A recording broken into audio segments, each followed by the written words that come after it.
पहिल्यांदा मी सन्माननीय कल्याण लोकसभेचे लाडके खासदार श्रीकांतजी शिंदेसाहेब यांचं मनापासून अभिनंदन आभार त्यांचं करतो की त्यांना देशाचं एक प्रतिनिधित्व म्हणजे आफ्रिका असेल, दक्षिण आखाती देश असतील, या देशामध्ये भारताचं प्रतिनिधित्व करण्यासाठी त्यांची निवड करण्यात आलेली आहे.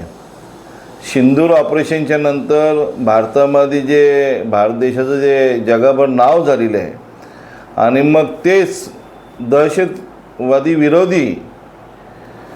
देशामध्ये जाऊन की तिथे दहशतवादी कशा प्रकारे देशाचं नुकसान करतात आणि त्यांच्या विरोधात आपण कसं राहिलं पाहिजे, वागलं पाहिजे, याच्यासाठी सन्माननीय खासदार साहेबांनी अनेक खासदारांची निवड केली